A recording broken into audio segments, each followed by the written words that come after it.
So in front of me is a pair of Engelmann spruce, Picea engelmannii, and in behind there's another one, that really reddish looking tree. Actually the one in front on the left and the one in behind appear to have been attacked by spruce beetle, and that reddish appearance is from the woodpeckers scaling off the bark, so looking for the insects. So Engelmann spruce is a subalpine species. It grows up to 50 meters tall.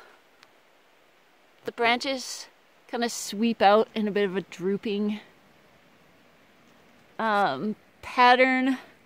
So you can see that tree on the left side of the opening. So that's the road right there. And then look at this guy here, just to get an idea of the crown form of the spruce.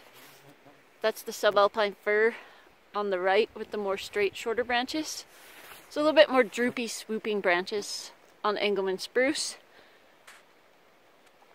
The bark is gray and scaly.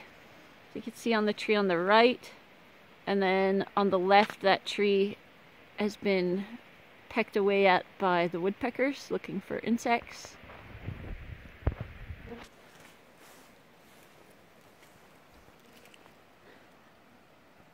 Spruce are quite easy to identify by the sharp pointy needles.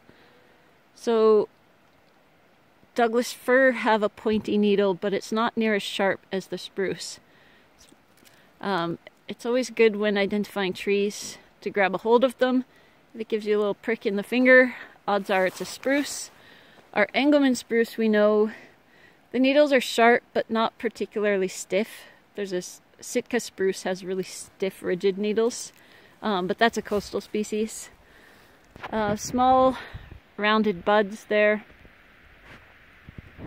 Oh yeah, the needles are four-sided, so if you put them in your hand, they're basically square if you took a cross-section of them. This is a young tree, so the bark on the young tree isn't quite scaly yet, but quite rough.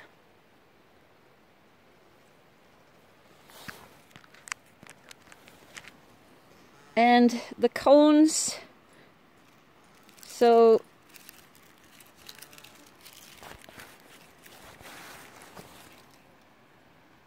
the seed would be inside these flaps, and those flaps are called the cone scales, and the tips of them are kind of ragged, jagged edge to them, and they're pretty soft and flexible. So we'll see other cones that have a more rigid cone scale on them. And I noticed on this one a really old spruce gall aphid structure. So it's an insect that lays its eggs, and its larvae, well, it lays its eggs and its spit causes these swellings of the stem. And that's where the larvae will develop. So that's really common to see on spruce species. And then a really important point about spruce, the Engelmann spruce grows at high elevations, so 1,000 to about 2,000 meters. So if you're down in lower elevations, our Engelmann spruce hybridizes with the white spruce. So white spruce is a species that grows in the northeast part of the province, so generally up in the boreal forest. So around Prince George, in those ecosystems there, if you see a spruce tree very similar to the Engelmann spruce, we're going to call it hybrid white spruce.